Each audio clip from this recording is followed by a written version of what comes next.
This morning at 1:30 a.m., a Coon Rapids police officer initiated a routine traffic stop on a car for a moving violation on Foley Boulevard at 99th Avenue.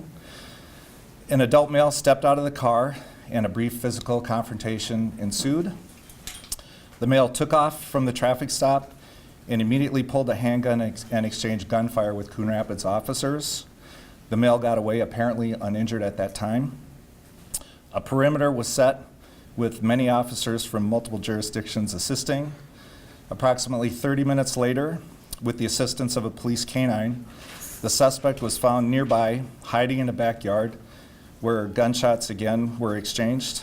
The suspect was struck. He is deceased. No officers were struck by gunfire that came from the suspect. The Minnesota Bureau of Criminal Apprehension was called to the scene and is conducting the investigation in this officer-involved shooting. And I want the public to know that we very much appreciate the professionalism and skill of the Minnesota BCA, and every Minnesotan should have complete confidence in their investigation. And additional information will be forthcoming as soon as it can from the Bureau of Criminal Apprehension. So with that, the Anoka County Sheriff Jim Stewart would like to address the media. Thanks, Chief. Good morning, everyone. Well, thank you all for coming. As the Chief said, my name is James Stewart, and it is my privilege to serve our citizens as their Sheriff of Anoka County. First and foremost, our thoughts and prayers are with all who have been touched by this tragic incident. This morning, members of the Anoka County Sheriff's Office responded with multiple other law enforcement agencies to assist the Coon Rapids Police Department with a shooting incident in which the suspect had fled on foot from a traffic stop. Members of the Anoka County Sheriff's Office joined the Blaine Police Department, the Fridley Police Department, and the Coon Rapids Police Department to search the area for the suspect. A multi-jurisdictional search team located the suspect in a nearby yard, as you heard. Initial information indicates that the suspect posed an immediate threat to the law enforcement officers, and they were forced to engage the suspect with deadly force in order to stop that threat. The suspect did die at the scene and a handgun was located. While this is not the outcome that we would want, we expect our law enforcement officers to protect the public and themselves. Sadly, the suspect chose actions that dictated this outcome. There are no ongoing threats to the community, and Anoka County law enforcement as a whole will continue to protect and serve our communities in a manner that preserves the public trust. During this difficult time, we would like to once again thank the community for its continued support. The investigation is being conducted, as you heard, by the Minnesota Bureau of Criminal Apprehension, and they have our full cooperation. We trust that the BCA will conduct a complete and thorough investigation. While the incident is under investigation, we request and appreciate your patience. Because this investigation is fresh and ongoing, we will not be able to divulge much more information and have very limited opportunity to answer any other questions, as you likely already know. But as we do open the floor for limited questions, we would also encourage you that all future inquiries would be addressed to the BCA. Thank you. Can you tell us how long from, One at a time, please. how long between the time of the traffic stop and the end of the final shooting? I do not have that full information at this time. And the age or anything about the victim?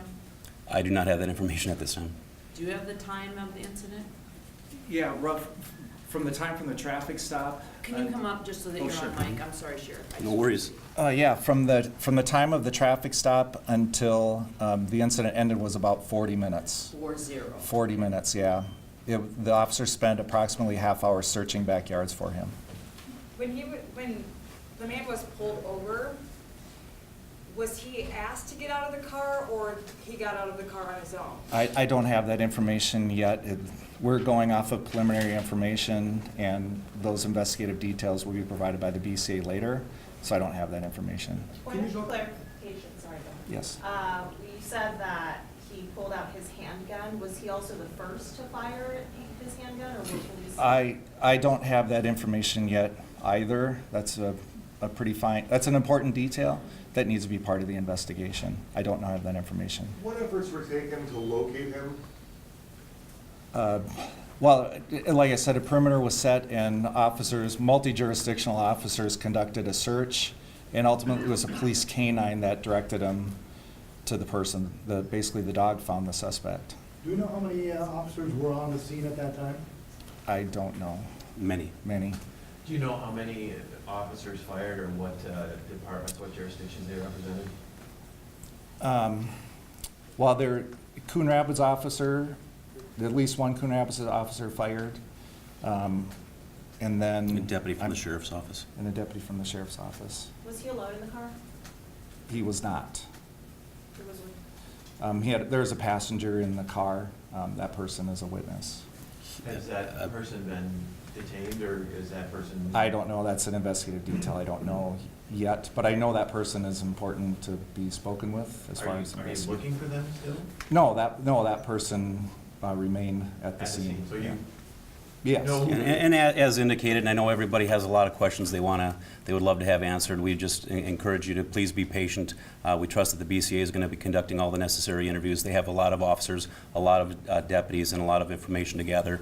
Rather than risk compromising any of the investigation, we're just going to ask that we push pause right here, and that you would, again, address any future inquiries with the BCA. We know they're going to be transparent and give as much information as they can, as quickly as they can.